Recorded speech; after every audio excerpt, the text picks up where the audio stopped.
जय हिंद दोस्तों। कैसे हो आप सभी लोग? उम्मीद है मस्त और बिंदास होंगे और अपनी पढ़ाई बहुत अच्छे से कर रहे होंगे।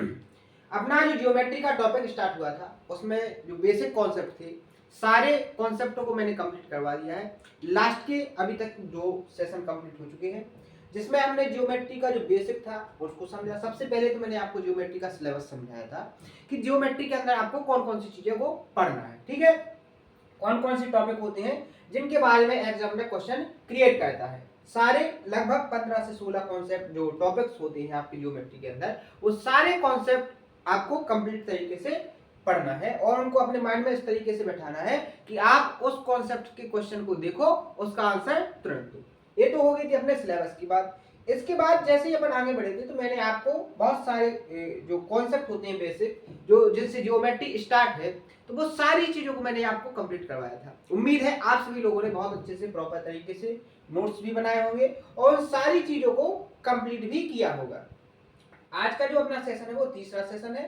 2 सेशन अभी तक कंप्लीट हो चुके हैं जिनमें अभी तक केवल ज्योमेट्री का बेसिक हुआ है। जैसे कि मैंने आपको बताया था कि जो अपना पहला सेशन हुआ था, पहला जो इंट्रोडक्शन वाला सेशन था, उसमें मैंने आपको ज्योमेट्री का कंप्लीट इंट्रोडक्शन भी दिया था और साथ ही साथ मैंने आपको कुछ चीजें भी आपको बताई थी। जैसे कि मैंने आपको पॉइंट के बारे में बता दिया है, लाइन, रे, line segment, coincident line, concurrent line, parallel line, perpendicular line और कोलिनियर पॉइंट। इन सारी चीजों के बारे में मैंने आपको पहले सेशन में कंप्लीट करवाया था।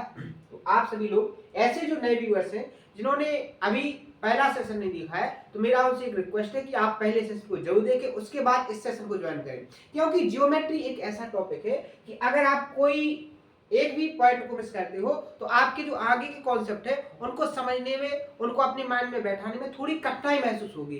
क्योंकि ज्योमेट्री का जो कॉन्सेप्ट होता है हर एक कॉन्सेप्ट से रिलेटेड होता है, यानी कि आपको सारी चीजों को कंप्लीट करना पड़ेगा, कॉन्सेप्ट को भी और थ्योरम्स को भी, और उनके पीछे की जो लॉजिक होते हैं जिनको समझने के लिए डायग्राम की जरूरत होती है, उन सारी चीजों को बहुत अच्छे से समझोगे तभी जाके आपका जो ज्योमेट्री टॉपिक है बहुत अच्छे से कंप्लीट होगा। और एक बात और है कि आप ज्योमेट्री टॉपिक को स्किप नहीं कर सकते, क्योंकि आप किसी भी एग्जाम की तैयारी कर रहे हो, चाहे एसएससी का हो, चाहे किसी स्टेट एग्जाम का हो, या आप सीडीएस की तैयारी कर रहे हो, आप किसी भी एग्जाम की तैयारी करना, आपका जो ज्योमेट्री का वेटेज होता है वो आपका 30 से 40% का वेटेज होता है। यानी कि आपका बहुत बड़ा वेटेज है जो ज्योमेट्री से डायरेक्ट क्वेश्चन आपसे पूछे जाएंगे। तो आपका ज्योमेट्री का जितना मजबूत कॉन्सेप्ट होंगे उतने ज्यादा वेटेज से आप क्या कर पाओगे, इसका 100% एक्यूरेसी के साथ अपने एग्जाम में इसको सॉल्व कर पाओगे। उसके बाद जो दूसरा सेशन मैंने लिया था, दूसरे सेशन में जो लाइन के बाद एंगल का कॉन्सेप्ट आता है कि कौन कौन से एंगल होते हैं, एंगल के क्या टाइप होते हैं, सारी चीजों को बहुत डिटेल में बताया था। सारी चीजों को आपने प्रॉपर तरीके से समझा होगा। सारे डायग्राम, विद डायग्राम से मैंने आपको चीजों को समझाने की कोशिश की थी और आपको लैंग्वेज भी लिखवाने की कोशिश की थी। उम्मीद है आप सभी लोगों ने वो सारी चीजें बहुत अच्छे से कंप्लीट की होंगी जो मैंने आपको अभी तक कंप्लीट करवा दी है। और आज के सेशन के लिए उतने ही जोश और जुनून के साथ आए हैं जितने जोश और जुनून के साथ आपने पहले सेशन को कंप्लीट किया है, ठीक है। अपन को पूरी जोश और जुनून के साथ अपने जो कॉन्सेप्ट है उनको कंप्लीट करना है, जिससे क्या है कि अपने जो सपने हैं, जो अपनी उम्मीदें हैं, वो पूरी हो सके। वो कैसे होगी, वो सारी चीजें आपको सेशन के माध्यम से मैं आपको कंप्लीट कराऊंगा। और ऐसी एक भी कॉन्सेप्ट नहीं छोड़ा जाएगा आपका जो आपके एग्जाम में एक एग्जामिनर क्रिएट कर दे। सारे एग्जाम के कॉन्सेप्ट को, क्वेश्चन किस तरीके से क्रिएट होता है, उसकी लैंग्वेज क्या होती है, बहुत सारी चीजें ऐसी होती है कि कुछ चीजों को क्या है बहुत आसान तरीके से सॉल्व किया जा सकता है, लेकिन आप उसमें बहुत ज्यादा टाइम वेस्ट कर लेते हो। क्योंकि आज की जो टेक्निक है एग्जामिनर की, वो कैलकुलेशन को लेकर बनाई जा रही है कि आपकी जो कैलकुलेशन है, अगर टेक्निकल तरीका से आप उसको सॉल्व नहीं करते हो तो आप उसकी कैलकुलेशन में इस तरीके से फंसोगे कि एग्जाम का जितना टाइम है, मान के चलिए 1 घंटे का जो टाइम मिलता है आपको एसएससी के अंदर, वो सारा टाइम आप किसमें लगा दोगे, एक क्वेश्चन में लगा सकते हो। इस तरीके से एक क्वेश्चन क्रिएट करता है एक एग्जाम में। वो सारी चीजें कैसे समझोगे, वो क्वेश्चन को सॉल्व करवाने के तरीके से आप सारी चीजों को ऑब्जर्व करोगे। उम्मीद है मैं आपको जिस तरीके से मॉडिफाई करने की कोशिश कर रहा हूँ, जिस तरीके से मैं आपको अपने सपनों को पूरा करने के लिए मैं गाइड कर रहा हूँ, आप सभी लोग वो पूरे तरीकों को आप अपने अंदर डेवलप करोगे, सारे तरीकों को अपनाओगे और क्या करोगे, अपने उम्मीदों को एकदम पाकर लोगे। और मैं आपसे कहता हूं आप कम से कम समय में अपनी मंजिल को पाओगे अगर मेरे अनुसार अपने सिलेबस को कवर करोगे। ज्यादा चीजों के पीछे नहीं भागना है, आपको एक रिदम में अपने सिलेबस को कंप्लीट करना है, सारी चीजों को बहुत अच्छे से कंप्लीट करना है, आपकी सारी चीजें बहुत अच्छे से हो जाएंगी। जैसे कि जो मैंने आपको कल के सेशन में कॉन्सेप्ट बताए थे कि कॉम्प्लीमेंट्री एंगल क्या होता है, अगर दो ऐसे एंगल हो जिनका सम करने पर वो 90 डिग्री बनाते हैं तो वो एक दूसरे के एंगल कैसे हो जाएंगे, कॉम्प्लीमेंट्री हो जाएंगे। जैसे मैंने आपको एक कॉन्सेप्ट बताया था कि सप्लीमेंट्री एंगल क्या होते हैं, तो वो सप्लीमेंट्री एंगल क्या होंगे कि अगर दो ऐसे एंगल मिल जाए आपको कि जिनका सम क्या बन जाए 180 यानी कि 180 डिग्री, तो वो तो एक दूसरे के क्या हो जाएंगे, आपके समपूरक कोण हो जाएंगे। इस तरीके से मैंने आपको सारी चीजें कंप्लीट करवाई हैं। आज उन सारी कॉन्सेप्टों पर क्वेश्चनों की प्रैक्टिस करेंगे, बहुत अच्छे से समझेंगे कैसे क्वेश्चन को पढ़ना है, कैसे क्वेश्चन को सॉल्व करना है, कैसे कैलकुलेशन को सॉल्व करना है, सारी चीजों को देखेंगे। तो आइए आज का सेशन का जो पहला क्वेश्चन है उसको सॉल्व करेंगे। जितने भी नए व्यूअर्स हैं उन सभी का आज के सेशन में स्वागत है। आप सभी लोग जो लास्ट के सेशन हो गए उसको जरूर कंप्लीट कर लें, इसके बाद इसको देखें, क्योंकि जो कॉन्सेप्ट थे, बेसिक कॉन्सेप्ट थे, वो लास्ट के सेशन में कंप्लीट हुए। अब उन पर क्वेश्चनों की प्रैक्टिस देखेंगे कि लास्ट के ईयर के जो एग्जाम्स हुए हैं उन एग्जाम्स में किस तरीके से क्वेश्चन आए हैं। आई बात समझ में? तो आइए सबसे पहले क्वेश्चन को पढ़िए। बहुत आसान तरीके से मैं आपको लॉजिकल तरीके से क्वेश्चन को सॉल्व करवाने की कोशिश करूंगा। आप देखोगे कि आप जिस क्वेश्चन को सॉल्व करने में 5 से 10 मिनट टाइम ले सकते हो उसको भी आप 30 सेकंड में कैसे करोगे। इन सारी चीजों को आप बहुत अच्छे समझोगे, बस आपको घबराना नहीं है। जो ऐसे स्टूडेंट भी जिनको अभी मैथ के कॉन्सेप्ट बहुत भारी लगते हैं, बहुत समझने में कठिनाई होती है, उनको भी नहीं घबराना है। धीरे धीरे मैं इस तरीके से आपको समझाऊंगा, इस तरीके से आपके डाउट को सॉल्व करूंगा कि आपको वो सारी चीजें समझ में आएंगी जिनसे आप अभी घबरा रहे हैं। आई बात समझ में? चलो आगे बढ़ते हैं, आज का सेशन स्टार्ट करते हैं क्वेश्चन नंबर 1 से। क्वेश्चन में क्या कहा गया, बहुत ही टेक्निकल लैंग्वेज में लिखा गया क्वेश्चन। इस तरीके से क्वेश्चन आता है, देखो आप पढ़िए क्या कहा गया है कि एक एंगल है जो एक कोण का मान उसके कोटि पूरक कोण से कितनी डिग्री कम है, 14 डिग्री कम है। ठीक है, तो आपको कोण का मान निकालना है। मैंने आपको कोटि पूरक कोण बताया कि ऐसे दो एंगल जिनका जो सम होता है वो कितने डिग्री का होना चाहिए, दोनों एंगल का जो सम होता है वो 90 डिग्री के इक्वल टू बन जाए तो वो दोनों एंगल एक दूसरे के कैसे हो जाते हैं, कॉम्प्लीमेंट्री यानी कि पूरक कोण हो जाते हैं। ये कॉन्सेप्ट मैं आपको बता चुका हूँ, लास्ट के सेशन में देख सकते हो। अब इस पर देखो क्वेश्चन इस तरीके से क्रिएट हुआ था कि दो जो कोटि पूरक कोण है उनमें से जो कोण का मान है वो कितने डिग्री कम है, 14 डिग्री कम है। तो आपको कोण का मान निकालना है, क्या होगा। तो एक बात बताइए, अगर आपका एंगल थीटा हो गया, जो आपका कोण है वो थीटा हो गया, तो इसका जो कोटि पूरक कोण होगा वो क्या बन जाएगा, आपका 90 माइनस थीटा बन जाएगा, क्यों बन जाएगा। अब वो क्या कह रहा है कि जो थीटा है वो उसके कोटि पूरक यानी 90 माइनस थीटा से कितने कम है, 14 डिग्री। तो आपका ये वाला जो एंगल है वो कितने ज्यादा है, इस एंगल से 14 डिग्री। तो आपको क्या करना है, अगर इसको इक्वल टू बराबर करना है दोनों को, तो इसमें से किसको माइनस करना पड़ेगा, 14 डिग्री को। आप क्वेश्चन में कुछ नहीं बचा है, नॉर्मल कैलकुलेशन आपकी बची है। कैसे, आप यहाँ देखोगे, इसको सॉल्व करोगे, थीटा जब इस साइड आएगा तो थीटा थीटा क्या हो जाएगा आपका 2 थीटा इक्वल टू 90 में से कितने जाएंगे आपके 14 जाएंगे, तो आपके कितने बचेंगे यहाँ पर 76, कितने बचेंगे 76 डिग्री। आप 2 से डिवाइड करोगे तो आपका क्या आ जाएगा यहाँ पर 3 और 8 कितना आ जाएगा 38 डिग्री। यानी कि आपका ऑप्शन नंबर डी इसका क्या हो जाएगा, करेक्ट आंसर। बस आपको जो टेक्निकल लैंग्वेज दी गई है उसको समझना है, यानी कि जो लैंग्वेज लिखी गई है उसको मैथ में कन्वर्ट करना है। बाकी जो आपके क्वेश्चन के सॉल्यूशन है सेकंडों में देंगे, कितना टाइम लगा, कॉन्सेप्ट भी आसान है और उस पर लैंग्वेज किस तरीके से दी गई उसको समझ लो, बस आपका आंसर आ जाएगा। आई बात समझ में? नेक्स्ट क्वेश्चन देखो, अगला क्वेश्चन देखो, इस क्वेश्चन को कितना घुमाया गया है। एग्जामिनर लैंग्वेज छोटी देता है लेकिन उसमें लॉजिकल लैंग्वेज को देता है। जैसे इस क्वेश्चन में क्या कहा गया है कि यदि दो पूरक कोणों का जो अंतर है, यानी कि दो पूरक कोण दिए गए हैं उनका जो अंतर है, दो सप्लीमेंट्री एंगल दिए गए हैं उनका जो अंतर है वो कितने डिग्री का है, 74 डिग्री का। तो उनमें से एक कोण को आपको बताना है, यानी कि निकालोगे तो आप दो एंगल, लेकिन आपको जो ऑप्शन में दिए गए हैं उसमें से आपको एक एंगल को बताना है कि क्या है, वो आप ऑप्शन से टिक करोगे। जैसे अगर आपके सामने एंगल को आपने पुट क्या कर लिया, थीटा कर लिया, तो इसका सप्लीमेंट्री एंगल क्या होगा 180 माइनस थीटा, क्या हो जाएगा 180 माइनस थीटा, हो जाएगा कि नहीं हो जाएगा। दो चीजें समझ में आए। अगर आपका एंगल थीटा है, क्या है, आपका एंगल थीटा है और आप उसका सप्लीमेंट्री निकालते हो तो क्या निकलेगा, 180 माइनस थीटा निकलेगा।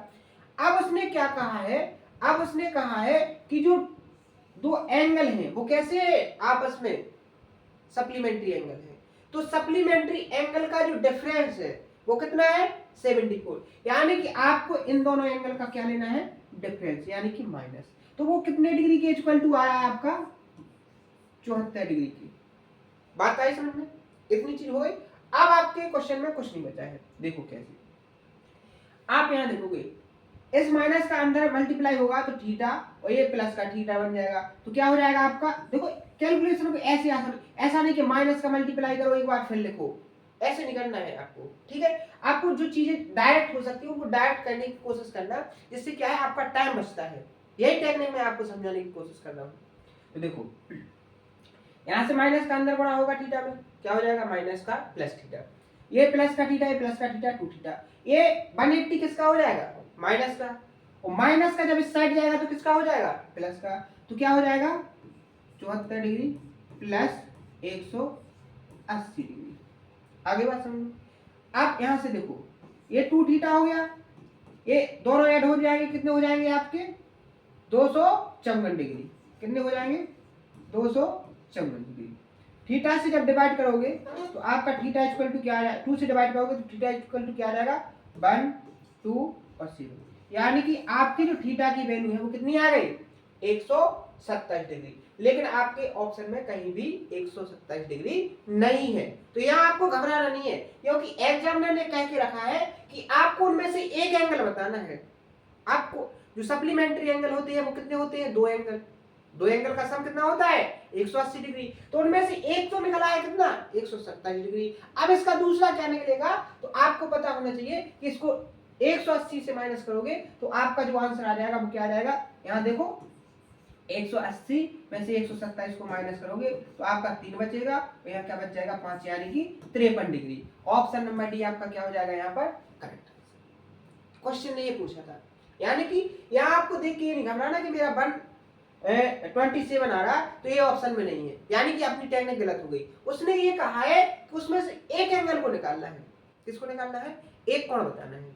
ऐसे क्वेश्चन पूछता है एग्जामिनर, और ऐसे एग्जामिनर इसमें भी जैसे अगर जो अच्छे से क्वेश्चन को नहीं समझेगा, अच्छे से ऑब्जर्व नहीं करेगा कि मैंने निकाला क्या है और एग्जामिनर ने पूछा क्या है, तो यहाँ घबरा जाएगा और इस क्वेश्चन को या तो जल्दबाजी में स्किप करेगा, या फिर वो क्या काम करेगा, वो काम क्या करेगा, इसी में उलझाएगा।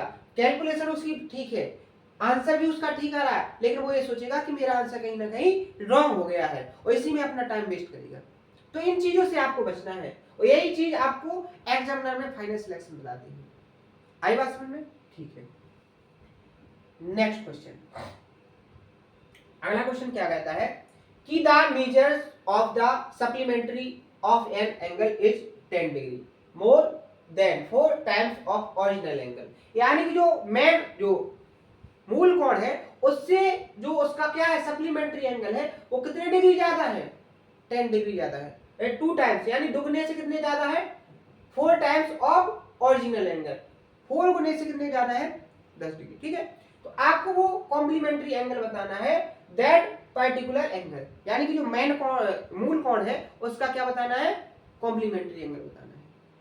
आई बात समझ में, क्या कहा कि किसी कोण का संपूरक कोण उस कोण के 4 गुने से 10 डिग्री अधिक है, तो आपको मूल कोण का कोटि पूरक कोण बताना है। तो एक बात तो यहां समझो, अपन को अपनी लैंग्वेज को पकड़े रहना है। जैसे उसने क्या कहा कि किसी कोण का संपूरक कोण उस कोण से, जैसे अगर मान के चलो थीटा हो गया, वो कोण कौन सा हो गया, किसी कोण यानी थीटा, आपने पुट कर क्या कर लिया, मान क्या लिया थीटा, इसका अगर आप निकालते हो क्या कोटि पूरक, यानी कि सॉरी समपूरक, तो क्या निकलेगा 180 माइनस थीटा। उस कोण यानी इस कोण से थीटा से 4 गुने से, यानी कि ये 4 गुने से, ये वाला संपूरक कितने ज्यादा है 10 डिग्री, तो इसमें से क्या माइनस कर दो 10, तो ये किसके बराबर हो जाएगा, इस थीटा के बराबर हो जाएगा। आई बात समझ में, बिल्कुल। अब देखो ये थीटा इस साइड आएगा प्लस का हो जाएगा, और थीटा और 4 थीटा जब आपस में ऐड हो जाएंगे तो क्या हो जाएंगे आपके 5 थीटा, इक्वल टू क्या बचेगा आपका 180 में से 10 चले जाएंगे, आपके कितने बचेंगे 170।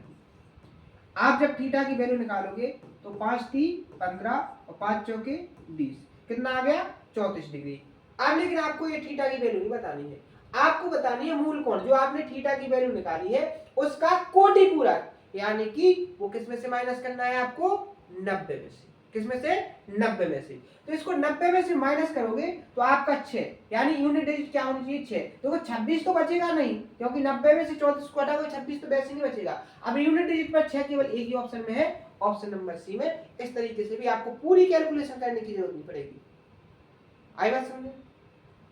देखो कुछ लोगों को अभी ये जो चीजें मैंने कैलकुलेशन को छोटा करने की कोशिश कर रहा हूँ, ये चीज आपको भारी लग रही होगी, थोड़ी कठिन लग रही होगी, लेकिन इस चीज से आपको घबराना नहीं है, क्योंकि जब धीरे धीरे धीरे धीरे आप इस चीज को पकड़ोगे ना तो आपको इस कैलकुलेशन को करने में इतना मजा आएगा कि आप सोचोगे कि ऐसी कैलकुलेशन पहले मुझे टेक्निक क्यों नहीं बताई गई। ठीक है, इन सारी कैलकुलेशन को आप बहुत आसानी से करोगे। लेकिन देखो अभी जैसे आपने मान के चलो, जैसे कोई ऐसा स्टूडेंट है जिसने 10 के बाद कोई मैथ पढ़ा ही नहीं है, जो गणित से बहुत दूर रहा, जैसे आर्ट विषय का है या कॉमर्स विषय का है या बायो विषय का है, वो उस कैटेगरी से मैथ से क्या हो गया थोड़ा हट गया क्लास 10 के बाद। लेकिन आप आ गए हो किसमें कंपटीशन में। अब जब कंपटीशन में आप लोग आए हो तो आपको देखो कंपटीशन के जितने भी सब्जेक्ट हैं, जैसे कि मेन सब्जेक्ट आपको लेकर चलना है, तो देखो मैथ हो गया, रीजनिंग, इंग्लिश और जीएस, ये 4 पोर्शन आपको 100% तरीके से कंप्लीट करने होंगे, तभी जाके आपको फाइनल सिलेक्शन मिलेगा। अगर आप ये सोचो कि मैं बायो ग्रुप से हूं तो मुझे मैथ ना करना पड़े और मुझे फाइनल सिलेक्शन मिल जाए, तो ये कभी संभव नहीं है। ये अपने माइंड से बिल्कुल चीजों को हटा दीजिए। ठीक है, अब वो चार सारी चीजें कैसे आपके माइंड में आएंगी, जो आपने इतने टाइम से मैथ को छोड़ रखा है, वो सारी चीजें आपके माइंड में कैसे बैठेंगी, उन सारी चीजों को आप कैसे अपने अंदर डेवलप कर पाओगे, ये सारी चीजें अपने अंदर डेवलप करने के लिए आपको क्या ज्यादा से ज्यादा प्रैक्टिस करनी होगी। वो प्रैक्टिस कहाँ से होगी वो मैं आपको बताऊंगा, मैं आपको प्रैक्टिस करवाऊंगा। जैसे एक ही कॉन्सेप्ट चला है अपना कि सप्लीमेंट्री एंगल और कॉम्प्लीमेंट्री एंगल, दो कॉन्सेप्टों से अपने क्वेश्चन को सॉल्व कर रहे हो और आप ऐसी टेक्निकल लैंग्वेज को भी पकड़ना सीख रहे हो जो एक एग्जामिनर घुमाने की कोशिश करता है। आई बात समझ में? तो ऐसे आप अपने अंदर थोड़ा पेशेंस रखिए, थोड़ा धैर्य रखिए और अपने काम को, अपने सिलेबस को बार बार प्रैक्टिस कीजिए। जो कॉन्सेप्ट मैंने बताए हैं उनको बार बार रिवाइज कीजिए, तो आपकी सारी चीजें ऑटोमेटिकली क्या हो जाएंगी, कंप्लीट हो जाएंगी। ठीक है, आगे बढ़ते हैं। क्वेश्चन नंबर 4 क्या कहा गया है कि कोण के का संपूरक कोण क्या है आपका, जो के है, अभी आप एंगल क्या मान रहे थे थीटा, अभी आप जो एंगल पुट कर रहे थे वो थीटा पुट कर रहे थे, लेकिन अब इसमें एग्जामिनर ने एंगल को दिया ही है कि आप एंगल लीजिए के, एंगल क्या लीजिए के, लेकिन के का जो कोटि पूरक सॉरी क्या निकालोगे, संपूरक निकाल रहे हो, उसका संपूरक क्या है 13x प्लस 30 डिग्री, और वो क्या कह रहा है कि उसका के का ही जो कोटि पूरक है वो कितना है आपका 7x, कितना है 7x। तो आपको के का मान क्या होगा ये बताना है, के का मान बताना है, यानी कि संपूरक निकालने के बाद जो संपूरक कोण दिए उसमें के का मान क्या होगा ये निकालना है। तो एक कॉन्सेप्ट मैंने आपको बताया था कि सप्लीमेंट्री एंगल और कॉम्प्लीमेंट्री एंगल, यानी कि संपूरक कोण और कोटि पूरक कोण, इन दोनों के बीच का जो डिफरेंस होता है वो 90 डिग्री होता है। विद एग्जांपल से मैंने आपको देखो कंप्लीट करवाया था। बहुत सारे ऐसे स्टूडेंट होंगे जो भूल गए होंगे, लेकिन मैं आपसे कहता हूं कि चीजों को ऑथेंटिक तरीके से पढ़िए, चीजों को ऐसे पढ़िए कि आपके माइंड में एक बार पढ़ाने के बाद वो ऐसे बैठ जाए कि कहीं भी पूछ लिया जाए आप तुरंत जवाब दो। जैसे मैंने क्या कहा, पूरक कोण और संपूरक कोण दोनों का डिफरेंस कितना होता है 90। एग्जांपल लेके भी मैंने आपको बताया था कि अगर थीटा 30 डिग्री के बराबर है तो उसका पूरक कोण क्या निकलेगा 60 डिग्री, और इसका संपूरक क्या निकलेगा 150 डिग्री। 60 कैसे आया, 90 में से माइनस किया किसको 30 को, 150 कैसे आया 180 में से 30 को माइनस किया। अब जब इनके बीच का डिफरेंस देखा गया पूरक और संपूरक तो कितना आया 90 डिग्री। इसी कॉन्सेप्ट से देखो क्वेश्चन क्रिएट हुआ था। देखो ऐसा नहीं है कि मैं कॉन्सेप्ट ना बताऊं और आपसे क्वेश्चन सॉल्व कराऊं। सबसे पहले मेरा जो तरीका हो वो क्या है कि सबसे पहले आपको कॉन्सेप्ट बताऊं। क्या बताऊं, कॉन्सेप्ट, तो वो मैंने आपको कंप्लीट करवाए हैं। अब उसने क्या कहा कि आपको पता है कि संपूरक दिया है और कोटि पूरक किसका, के का। अब आपको जो बेसिकली निकालना है, आपको कॉन्सेप्ट से निकालना है कि इनके बीच का जो डिफरेंस होगा वो किसके बराबर होगा 90 डिग्री के बराबर। इस खुद से चीजों को ऑब्जर्व करना होगा। यहाँ लगेगा कॉन्सेप्ट, ऐसे लगता है कॉन्सेप्ट, ऐसे क्वेश्चन को सॉल्व करना है। आप देखो, आप इसको सॉल्व करोगे 13x में से 7x जाएंगे कितने बचेंगे 6x, 30 और 60 जाएंगे 90 में से 30 जाएंगे कितने बचेंगे 60। x की वैल्यू जब आप निकालोगे तो 60/6 यानी कि आपका क्या आ जाएगा यहाँ पर 10, यानी कि x की वैल्यू कितनी निकल के आ गई आपकी 10 डिग्री। आई बात समझ में? अब देखो, अब उसने x की वैल्यू आपसे नहीं पूछी, आपसे उसने पूछा है k की वैल्यू। अब k का वैल्यू कैसे निकालोगे? k का आपको क्या दिया है सप्लीमेंट्री एंगल। अगर निकालोगे 13 गुणे 10 करोगे x की वैल्यू पुट करके तो 130, 130 में 30 जोड़ोगे क्या हो जाएगा 160। अब k का यदि सप्लीमेंट्री एंगल कितना है 160 डिग्री है तो k का मान कितना होना चाहिए? कठिन है क्या? कितना होना चाहिए आपका 20 डिग्री, क्योंकि इन दोनों का जो सम है वो कितना होना चाहिए 180 डिग्री। तो 180 में से 160 जाएंगे कितने आ जाएंगे 20, और आपका ऑप्शन नंबर क्या हो जाएगा इसका करेक्ट आंसर। कितना लॉजिकल तरीके से क्वेश्चन पूछा गया था। ठीक है, आगे बात सुनिए। अगला क्वेश्चन देखो, उसने क्या कहा है x और y दो समपूरक कोण है। क्या है? दो समपूरक कोण है। ठीक है, आगे पढ़िए। आगे क्या कहता है वो कि यदि कोण x का समपूरक कोण क्या है, x का समपूरक यानी सप्लीमेंट्री एंगल, और कोण y के कोटि पूरक कोण का जो कैसा है आधा है, तब आप क्या निकालना है x और y का रेशियो यानी कि अनुपात निकालना है। देखो उसने क्या कहा x और y दो समपूरक है, यानी कि x का सप्लीमेंट्री एंगल क्या होगा y, और y का सप्लीमेंट्री क्या होगा x। x का कॉम्प्लीमेंट्री एंगल क्या होगा y, और y का कॉम्प्लीमेंट्री एंगल क्या होगा x। इतनी बात समझ में आई? बिल्कुल आ गई। अब उसने कहा है यदि कोण x का सप्लीमेंट्री यानी कि समपूरक कोण क्या हो गया y। इतनी चीज समझ में आ गई। उसके बाद उसने कहा कोण y के कोटि पूरक। अब y का कोटि पूरक क्या बनता है? अगर एंगल y है, y का कोटि पूरक क्या बनेगा आपका 90 माइनस y बनेगा कि नहीं बनेगा? y के कोटि पूरक कोण का आधा है। अगर इसको बराबर करना है तो इसका क्या है ये आधा है, तो इसमें 2 से भाग दे देंगे तो ये इक्वल टू बराबर हो जाएंगे कि नहीं हो जाएंगे? बात देखो अच्छे समझो। x और y दो कैसे, x और y दो सप्लीमेंट्री एंगल है, एक दूसरे के समपूरक है।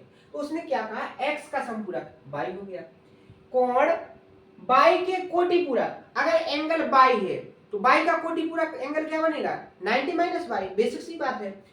अब उसने कहा क्या कहा है कि जो कोटि पूरक कोण है, जो आपने y का कोटि पूरक कोण निकाला है वो समपूरक कोण के आधे के बराबर है।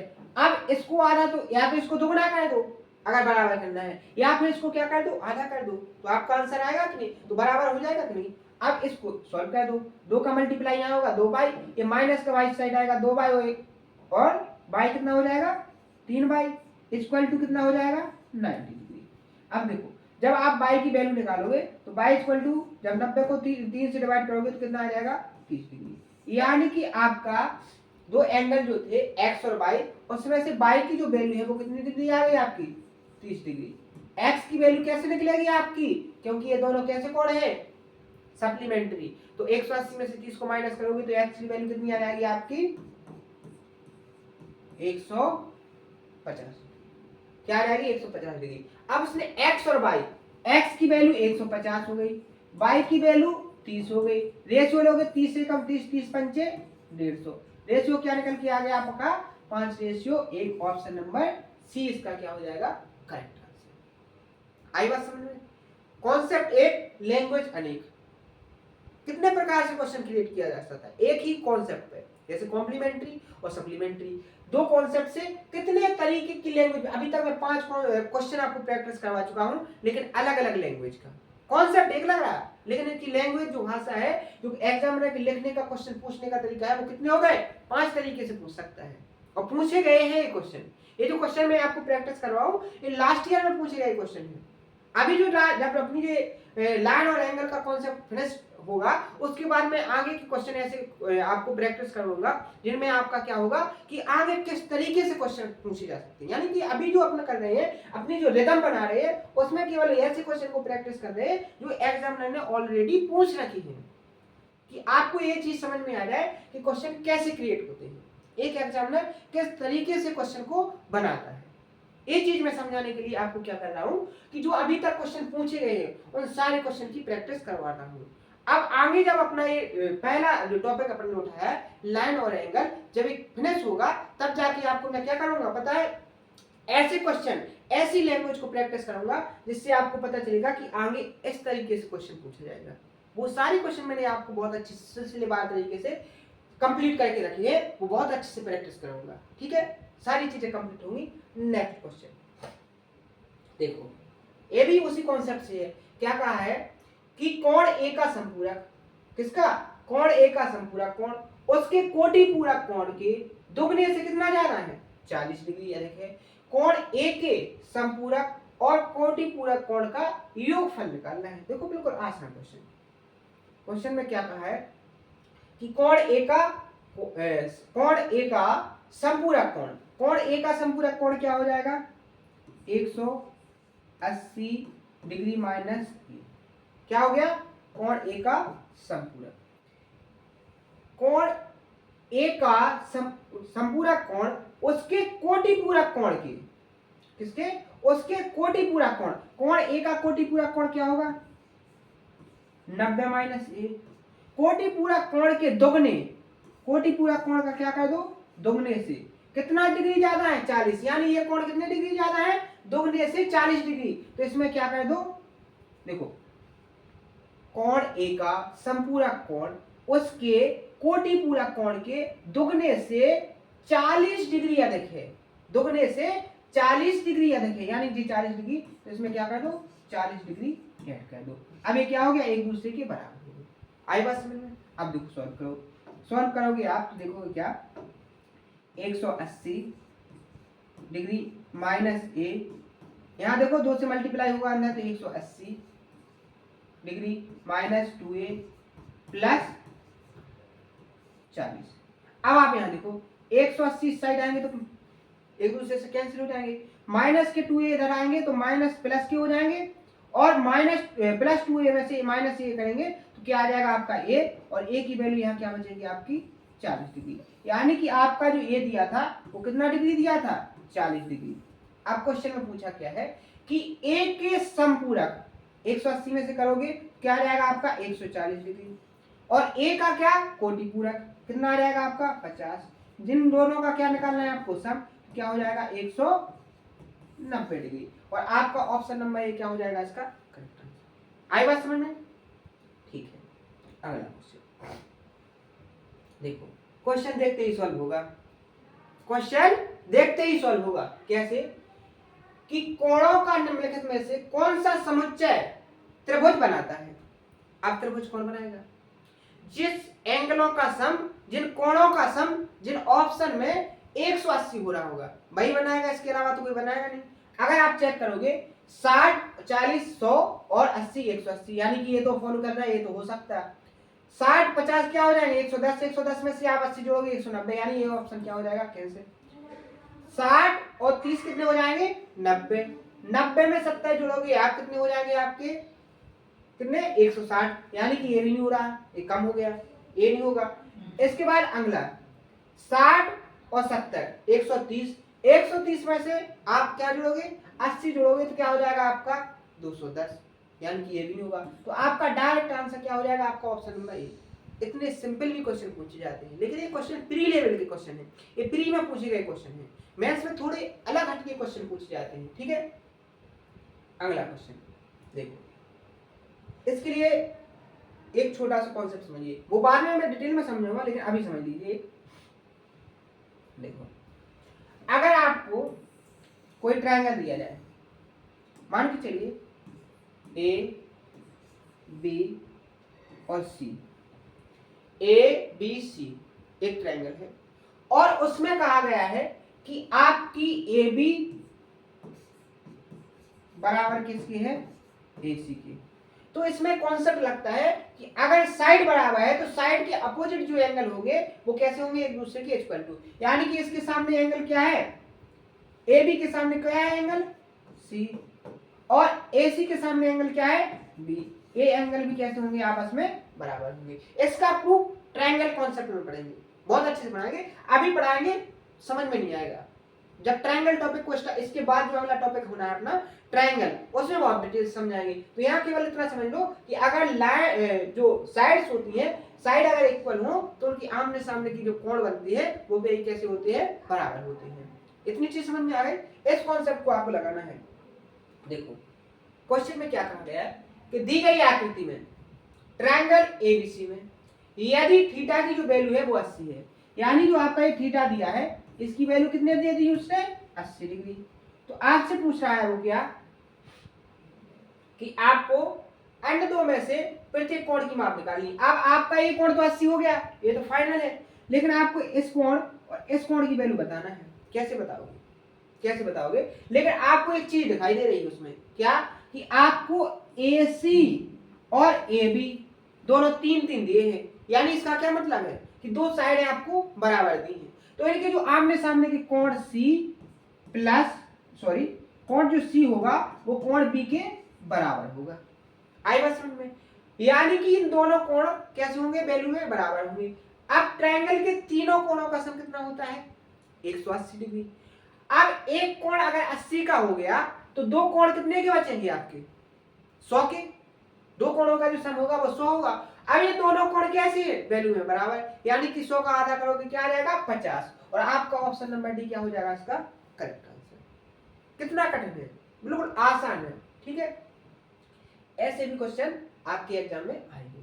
देखो टाइम एग्जाम में जब क्वेश्चन बनाता है तो वो ये पूरे तरीके से सॉल्व करता है कि मैंने जो स्टूडेंट को टाइम दिया है 60 मिनट, वो एक student as a student cover कर सकता है उसको कि नहीं। ऐसे क्वेश्चन को भी नहीं डाल सकता जिसमें अगर कॉन्सेप्ट नहीं लग रहा है, आप बेसिक से कर रहे हो तो उसमें आप टाइम, ऐसा एग्जाम में बिल्कुल भी नहीं कर सकता है, क्योंकि उसके ऊपर भी कोई ना कोई सिक्योरिटी रहती है कि आप इतने इस तरीके के क्वेश्चन क्रिएट नहीं कर सकते हो जो एक एग्जाम में जो स्टूडेंट बैठा है वो कॉन्सेप्ट ही ना पकड़ पाए।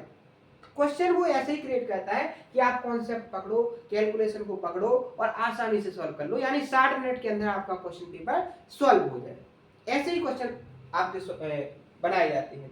जैसे अपना जो 9वें नंबर का क्वेश्चन है उसमें क्या कहा गया है कि एक त्रिभुज के दो कोण बराबर हैं, एक त्रिभुज के दो कोण बराबर हैं। ठीक है, बात आई समझ में। और तीसरे कोण की वैल्यू कितनी आ गई, 70 डिग्री। यानी मान के चलो आप डायग्राम मत बनाओ, यहाँ डायग्राम की जरूरत नहीं है तो मत बनाओ। उसने कहा है कि अगर मान के चलो A, B और C तीन कैसे हैं, आपके किसी ट्रायंगल के एंगल है, क्या है, एंगल है। इनमें से मान के चलो A एंगल की वैल्यू कितने दी थी, दे दी उसने दे दी आपको 70 डिग्री। और उसने एक चीज इसमें लगा के दी है कि जो दो एंगल बच रहे हैं उन दोनों एंगल की जो वैल्यू है वो कैसी है, एक दूसरे के बराबर। यानी कि मान लो B और C कैसे है, दोनों एंगल बराबर। सपोज करो दोनों एंगल कैसे, B और C है, वो दोनों कैसे हैं, वैल्यू में बराबर। एक क्वेश्चन ने दिया है अगर इस एंगल की वैल्यू 70 हो गई तो इन दोनों का जो सम होगा B प्लस C का जो सम होगा वो कितना होगा, 110 डिग्री होगा कि नहीं होगा। अब B C के बराबर है, यानी B की जगह पर आप C लिख सकते हो, C की जगह पर B लिख सकते हो। जब C की जगह पर आप B लिख लो, ठीक है, तो 2B और B की वैल्यू कितनी आ जाएगी, यहाँ से जब 110 को आप 2 से डिवाइड करोगे तो कितना डिग्री, 55 डिग्री। तो उसने कहा है कि प्रत्येक की अज्ञात कोण की माप बताइए, तो अपना प्रत्येक कोण कितने डिग्री का हो जाएगा, 55 डिग्री का। यानी कि जो B एंगल होगा वो भी 55 डिग्री का और जो C एंगल होगा वो भी कितने डिग्री का, 55 डिग्री का। आई बात समझ में? तो ऐसे क्वेश्चन को सॉल्व करना है। जब डायग्राम की जरूरत नहीं है वहां डायग्राम बनाना ही नहीं है, क्योंकि डायग्राम बनाओगे तो बेसिकली आपको बहुत अच्छी समझ में आता है कि आप जब ज्यादा चीजों को लिखोगे तो टाइम आपका लगेगा, उस टाइम को आप नहीं सेव कर पाओगे। तो वो चीजें आप लिखो ही नहीं जिन चीजों की आपकी जरूरत नहीं है। जैसे अभी आप देखो, यहाँ पकड़ो, एक चीज पकड़ो, जैसे अभी मैंने आपको ये चीज लिखी है, ये बिल्कुल एग्जाम में सॉल्व करने की टेक्निक से बिल्कुल बेकार चीज है, आपको इसको करना नहीं है। आप क्वेश्चन को डायरेक्ट पढ़ते हैं, एक एंगल की वैल्यू कितनी है, 70 है, दो एंगल का सम कितना होगा, 110। अभी दोनों एंगल आपस में कैसे हैं, बराबर है, तो दो का डिवाइड कर दो, किसको, 110 को। आपका तुरंत आंसर आता कितना, 55 डिग्री। कितने सेकंड का काम था, 5 से 10 सेकंड का काम था। लेकिन आप इन चीजों को लिखोगे, मेरी मजबूरी है कि मैं आपके सामने इन चीजों को लिखूं, क्योंकि ऐसे बहुत से स्टूडेंट हैं जिनको ये चीजें अभी पकड़ में नहीं आती हैं। लेकिन ये उन लोगों के लिए है जिनको ये सारी चीजें बहुत अच्छे से समझ में आती है। आगे बात समझ में, आगे बढ़ते हैं। आज के सेशन का एक यही लास्ट क्वेश्चन करेंगे, इसके बाद अपन कल के सेशन में करेंगे, आज यही फिनिश कर देंगे, ठीक है। देखो बहुत अच्छे से करेंगे इसको। जैसे उसने क्या कहा है कि एक त्रिभुज के कोणों की माप का अनुपात क्या है 3:4:8। आपको तीनों कोणों में से सबसे छोटे कोण की वैल्यू बताना है। यहाँ एक चीज समझ लो बहुत अच्छे से, इसके करने के तरीके बहुत है। बेसिक से करोगे आपका बहुत सारा टाइम लगेगा। बेसिक से कैसे करते हैं, जैसे आपने स्टैंडर्ड क्लासेस में देखा होगा कि अगर एंगल की वैल्यू का सम दिया रेशियो दिया है तो आप रेशियो किसी ना किसी के इक्वल टू मान लेते हो। उससे क्या होता है आपको 3x 4x और 8x मान लोगे, फिर उसको क्या करोगे आप तीनों को ऐड करोगे। ऐड करने के बाद आप क्या करोगे उसको तीनों वैल्यू निकालो, फिर देखोगे ये छोटा एंगल। ये तो हो गई आपकी बेसिक विधि, बेसिक सॉल्यूशन, बेसिक मेथड जिससे आप इसको सॉल्व करोगे। लेकिन मैं आपसे कहता हूं आप इसको कुछ नहीं मानो, इसी रेशियो को जोड़ लो। 8 और 4 12, 12 और 3 15, यानी कि जो आपको 15 यूनिट की वैल्यू दी गई है, यूनिट को मैंने रेशियो सर्कल में बंद कर दिया, ऐसे समझ में आया। 15 रेशियो की जो वैल्यू है वो 180 है, तो 1 यूनिट की वैल्यू आपकी कितनी निकल के आ जाएगी यहाँ से 12। जब 15 से 180 को डिवाइड करोगे तो 12 आ जाएगा। अब देखो रेशियो में सबसे छोटा जो होगा वो सबसे छोटा होगा, रेशियो में जो बड़ा होगा वो वैल्यू में बड़ा होगा। तो आपका सबसे छोटा एंगल क्या है रेशियो में तीसरा। तो 3 यूनिट की वैल्यू निकालोगे तो 3 यूनिट की वैल्यू कैसे निकालोगे 12/3 यानी कि आपका 36, और आपका ऑप्शन नंबर क्या हो जाएगा इसका डी करेक्ट।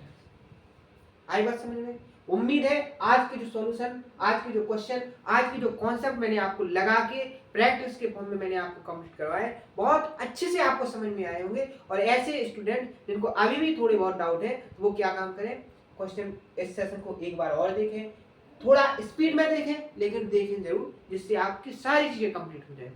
तो उम्मीद है आज का सेशन आपको बहुत ही पसंद आया होगा। अगर सेशन पसंद आया है तो उसको पूरी तरीके से कंप्लीट करें, नोट्स बनाएं, प्रॉपर तरीके से प्रैक्टिस करें। तो आज के सेशन में इतना ही। अब जो अगला सेशन होगा वो क्वेश्चन नंबर 11 से करेंगे। तो आज के सेशन में इतना ही, मिलते हैं नेक्स्ट सेशन में। थैंक यू, धन्यवाद।